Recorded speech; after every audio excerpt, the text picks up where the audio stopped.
Yes. Cek. Tuh, Pak, udah gerakan ya. Ya.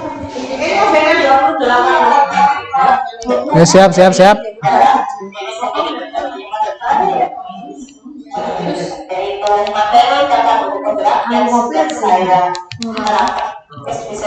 Siap belum? Kok ngobrol ya? Iya. 20 menit ya kan? 25 menit mulai dari tingkat 5 20 menit kayak nenek baby lumayan. Udah ya. 20 menit Jalan.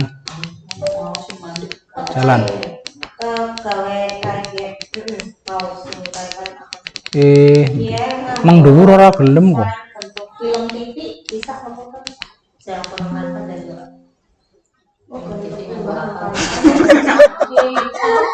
jadi kayak gue sih. Mau ngapain lah? Pingisor nak kabeh kok di. Dasar uniform lagi Pak, gue dikirim nang WA bisa ora iki? Ora. Apa? Mbak. Mau nang gue lah, ora flash disk. Udah ya? Iya. Wes, cukup. Assalamualaikum warahmatullahi wabarakatuh. Waalaikumsalam warahmatullahi wabarakatuh. Salam sehat, salam semangat, salam sejahtera untuk kita semua. Yang pertama-tama, yang terhormat, mau disitu lah. Oke. Panas kok, otaknya panas kok.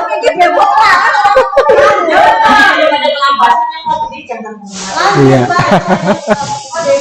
Ya, assalamualaikum warahmatullahi wabarakatuh. Waalaikumsalam warahmatullahi wabarakatuh. Salam semangat Bapak Ibu semua. Semangat. Yang terhormat Bapak Kepala SD Negeri Purwodadi 03, yang saya hormati Bapak Ibu guru, staf karyawan SD Negeri Purwodadi 03. Pada kesempatan kali ini, sebelumnya kita panjatkan terlebih dahulu puji syukur kehadirat Allah Subhanahu wa Ta'ala yang telah memberikan begitu banyak kenikmatan kepada kita semua, sehingga alhamdulillah sampai dengan siang sore hari ini kita masih bisa diberikan kesehatan, kesempatan, dan berkumpul di ruangan ini dalam rangka saya akan menyampaikan diseminasi budaya positif terkait dengan program pendidikan guru penggerak ataupun CGP ya, CGP Angkatan 7 untuk Kabupaten Cilacap. Yang kedua kalinya rahmat salam tidak lupa kita haturkan kepada junjungan kita Nabi Agung Muhammad Sallallahu Alaihi Wasallam, Nabi yang menjadi suri tauladan bagi kita semua. Baik Bapak Ibu yang kami hormati, untuk seminar kali untuk pemaparan, pemaparan kali ini terkait dengan budaya positif. Kumaha ya? Ya, menolak atau potong-potong. Pada topik dalam diseminasi kali ini ada 5 yang akan kita pelajari, yaitu yang pertama disiplin positif dan nilai-nilai kebijakan, nilai-nilai kebajikan universal. Benar-benar secara fokus gini ya. Semangat. Rumadang kita esok. Iya. Ya, untuk pembahasan topik dalam diseminasi kali ini ada 5, yaitu yang pertama disiplin positif dan nilai-nilai kebajikan universal. Untuk yang kedua, teori motivasi, hukuman dan penghargaan serta restitusi. Yang ketiga, keyakinan kelas. Yang keempat, kebutuhan dasar manusia dan dunia berkualitas. Yang kelima, 5 posisi kontrol. Dan yang keenam, segitiga restitusi. Langsung saja kita menuju untuk pembahasan yang pertama terkait dengan disiplin positif dan nilai-nilai kebajikan universal. Untuk kebajikan itu sama dengan kebaikan. Nilai kebaikan universal itu ya yang bersifat umum, yang tidak hanya baik menurut saya, baik menurut Anda, tapi baik menurut semua. Ya.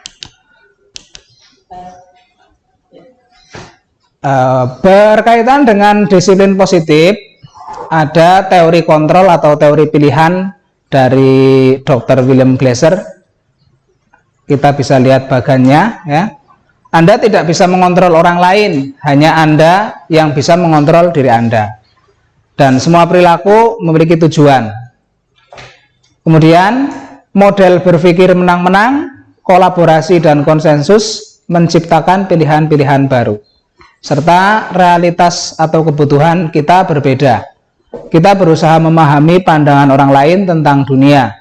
Dan setiap orang memiliki gambaran yang berbeda.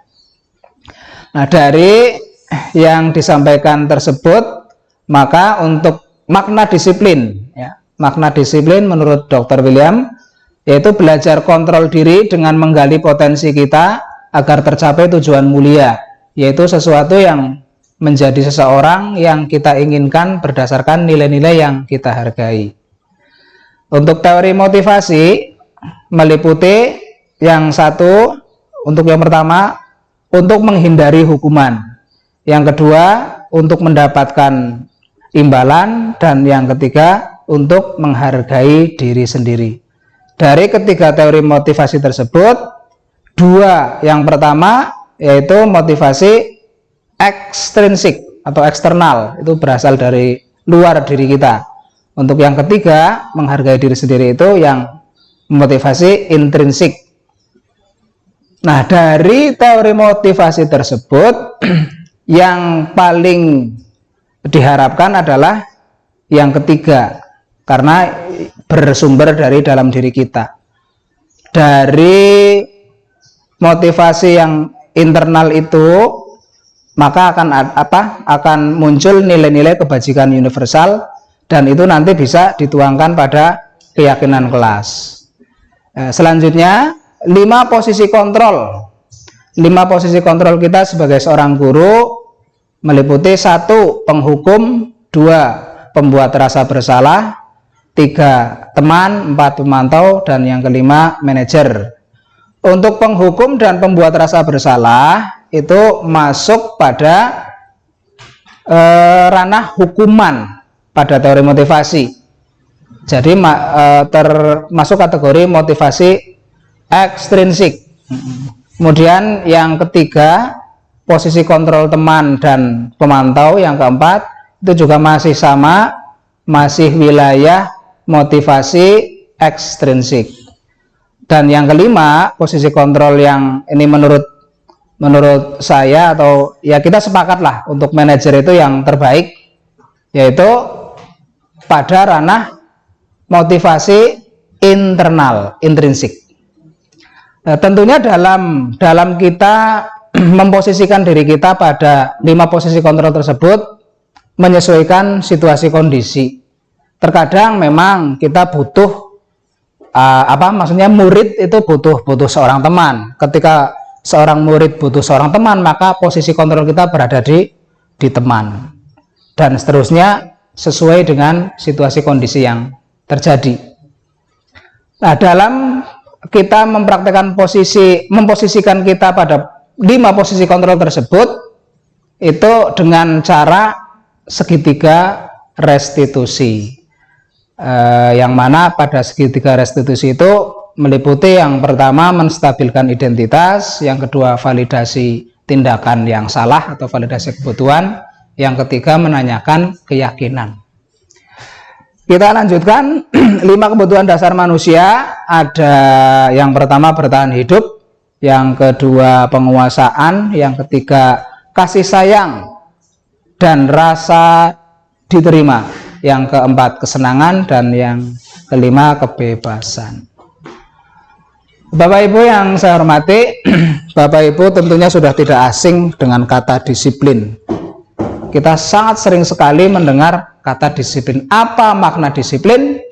Disiplin itu berasal dari bahasa Latin disciplina, yang artinya belajar. Oh iya, berarti dalam kita belajar, berarti di situ kita sudah menerapkan disiplin. Makanya belajar yang baik ya berarti ya harus disiplin.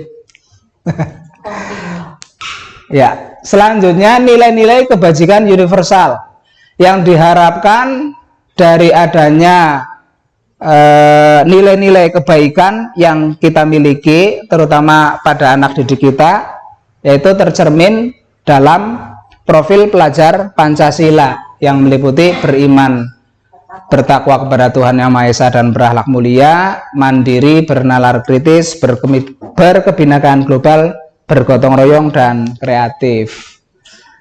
Selanjutnya Bapak Ibu, mari kita lanjutkan pembahasan teori motivasi, hukuman, dan penghargaan serta restitusi. Untuk teori motivasi perilaku manusia itu tadi sudah disinggung pada bagian yang sudah kita lewati, sudah kita pelajari bersama. Ada 3 untuk teori motivasi. Yang pertama, untuk menghindari ketidaknyamanan atau hukuman. Yang kedua, untuk mendapatkan imbalan atau penghargaan. Yang ketiga, untuk menghargai diri sendiri. Nah, dari ketiga teori motivasi itu tentunya 2 yang pertama termasuk kategori motivasi eksternal, dan yang ketiga ini untuk menghargai diri sendiri, ini motivasi internal yang merupakan tujuan disiplin positif. Ini yang munculnya dari dalam diri, tidak tanpa disuruh ya, tidak harus diminta, tidak harus diperintah. Ya, menurut Bapak Pendidikan Indonesia bahwa merdeka itu tidak hanya terlepas dari perintah, tapi juga cakap buat memerintah diri sendiri. Ya, kita harus bisa, salah satu kayaknya ya dosen kok ya.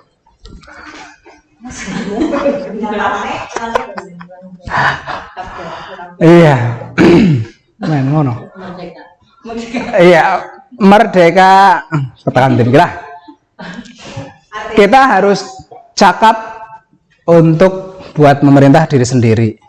Jadi kita yang memerintah diri kita sendiri tanpa kita menunggu perintah dari orang lain. Nah, itu kan berarti munculnya dari dalam diri sesuatu yang luar biasa. Baik, untuk bentuk program kebajikan atau apresiasi dalam rangka memberikan apresiasi atau pengakuan, perlu diingat beberapa hal. Yang pertama, beri dukungan secara khusus. Selanjutnya, beri pengakuan secara pribadi. Berikutnya, beri pengakuan kepada semua murid secara bergantian. Kemudian, beri pengakuan secara konsisten dan fokus pada proses. Nah, ini ada tabel contoh pengakuan apresiasi kebajikan. Ya, bisa dibaca sendiri ya Ibu ya. Pembuka, nilai kebajikan, situasi. Kemarin saya perhatikan, dan seterusnya. Saya menghargai, dan seterusnya. Ini tentunya disesuaikan dengan situasi yang terjadi. Untuk tindakan guru, ini kita akan membedakan apa termasuk hukuman atau konsekuensi. Dari beberapa pernyataan kita pelajari bersama. Misalnya yang pertama, lari mengelilingi lapangan basket 2 kali karena terlambat hadir. Ini termasuk hukuman atau Hukuman. konsekuensi? Hukuman. Situ hukuman, Pak. Hukuman, sepakat? Iya. Kenapa masuknya hukuman? Hukumannya itu nggak ada hubungannya. Oh iya, padahal menurut saya ada hubungannya. Bisa terlambat karena tidak lari, makanya suruh lari. Oke, ya, tidak ada hubungannya ya. Ya. Kemudian berarti itu termasuk hukuman.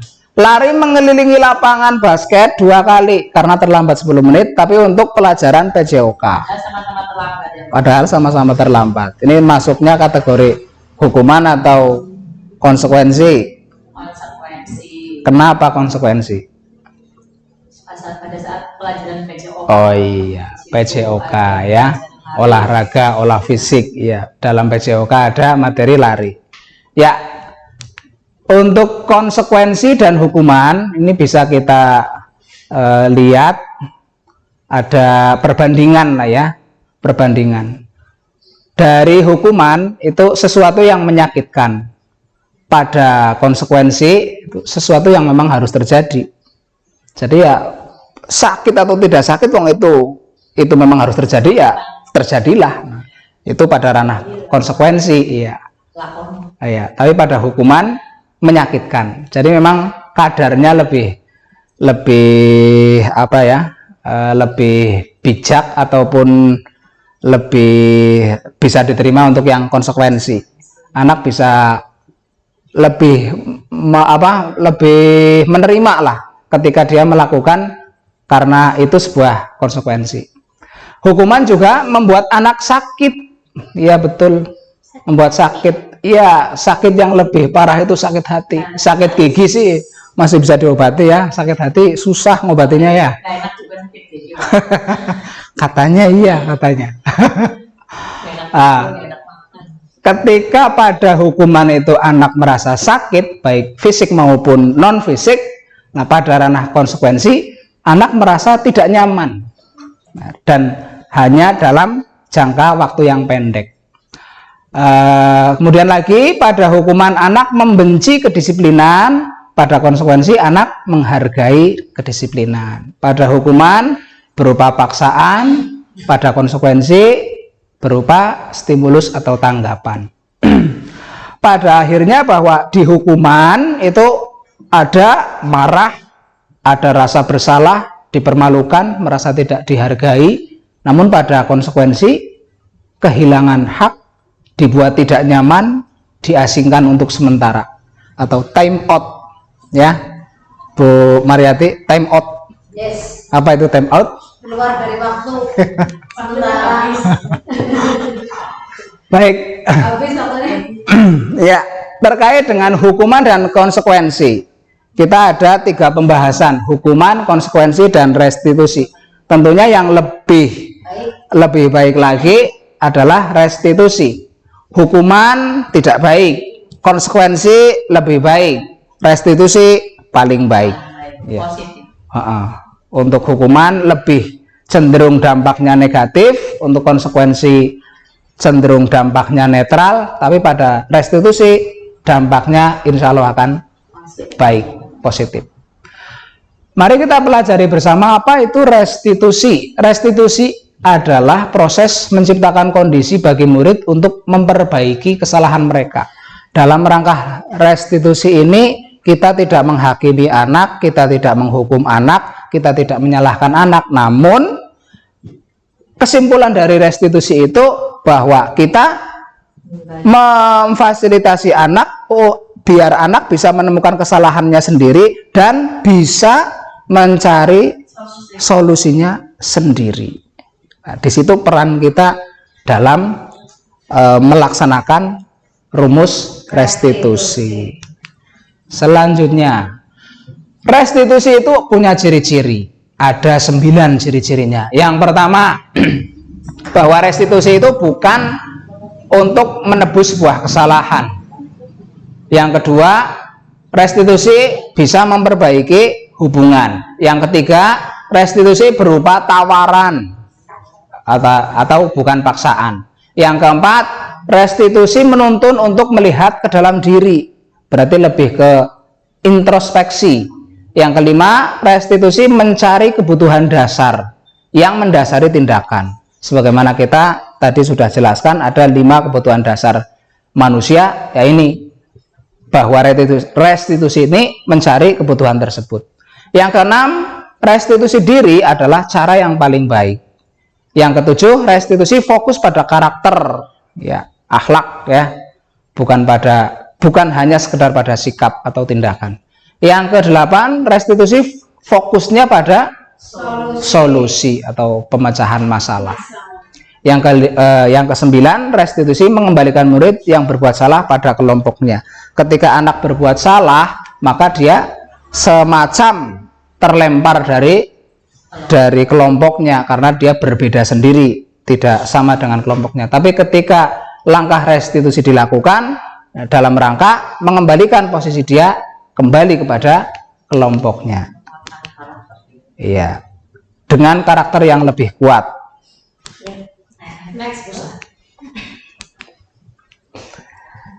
Keyakinan kelas, ya, ke belanderangan ya. Keyakinan kelas, oh ya betul. Keyakinan kelas semacam peraturan, tapi lebih kepada kesepakatan kelas. Iya. Sebuah kesepakatan yang dibuat secara bersama-sama, nanti diinventarisir mana yang sekiranya semua anggota kelas bisa dan mampu melaksanakannya, maka kita ambil sebagai sebuah keyakinan kelas. Kalau bicara keyakinan kelas ini tentunya tata tertib kelas ya. Kalau tata tertib kelas itu kan pokoknya adanya begitu ya, mau tidak mau harus dilaksanakan, ya kan? Ya pokoknya mak beduduk gue anane kayak gue dilakoni, itu tata tertib. Tapi kalau untuk keyakinan kelas itu bersumber dari mereka, dari murid kita. Nah, makanya di sini peraturan kelas itu hal yang paling apa istilahnya, yang paling sederhana, hal yang paling mendasar, hal yang ya yang mendasari ya, yang awal sebuah keyakinan kelas itu dari peraturan kelas. Peraturan kelas menjadi kesepakatan kelas, kesepakatan yang merupakan keyakinan bersama diangkat menjadi keyakinan kelas. Dari keyakinan kelas yang ada kita laksanakan bareng-bareng sehingga menciptakan lingkungan yang positif. Lingkungan positif itu tercipta ketika masing-masing kelas di sekolah kita sudah mampu melaksanakan keyakinan kelas secara baik. Ketika lingkungan positif sudah tercipta, maka secara terus-menerus itu berjalan menjadi sebuah budaya. Tentunya ya budaya yang positif itu yang kita harapkan. Nah, ini untuk contoh kesepakatan kelas ya. Kata-katanya kita ambil yang singkat-singkat saja, yang mudah diingat dan jangan terlalu banyak biar murid mudah menghafal, ya, mudah mengingat dan mudah memahami sehingga mudah untuk melaksanakan. Ya, ini sudah kita bahas tadi ya untuk peraturan dan keyakinan kelas. Nah, sekarang kebutuhan dasar manusia dan dunia berkualitas. Bahwa kebutuhan dasar manusia ada 5. Yang pertama bertahan hidup, yang kedua penguasaan, yang ketiga kasih sayang, yang keempat kesenangan, dan yang kelima kebebasan. Dari kelima kebutuhan dasar ini kalau tidak terpenuhi, maka ya manusia akan melakukan sebuah tindakan yang salah. Iya, tentunya. Iya, karena ada yang tidak terpenuhi sehingga apa jenengannya ya? Selentak apa ya? Iya, harus seimbang. Selanjutnya 5 posisi kontrol kita sebagai guru. Ini langsung saja kita bisa melihat tabel. Ada penghukum, pembuat orang merasa bersalah, ada kontrol sebagai teman, pemantau, dan manajer. Dari penghukum dan pembuat orang bersalah ini motivasinya itu berada di menghindari hukuman ya, maka kontrol dari luar identitasnya gagal. Tapi untuk yang berikutnya, posisi teman dan pemantau ini lebih baik ya, karena ya memang mengharapkan imbalan atau ketergantungan pada orang lain, tapi bahwa dua posisi kontrol ini meskipun dari luar tetap lebih baik dibandingkan dengan penghukum dan pembuat merasa orang bersalah. Dan untuk posisi kontrol yang terbaik terkait dengan identitas dalam kontrol diri untuk mencapai sebuah keberhasilan dan kesuksesan, yaitu sebagai manajer. Manajer itu mencakup dari 4 posisi kontrol yang lain. Ini yang paling sempurna. Jadi ya mungkin dalam kita menjadi seorang manajer ada unsur menghukumnya, tapi hanya mengandung, bukan berupa hukuman, bukan, tapi hanya mengandung ataupun mengandung 9 bulan, ya tidak.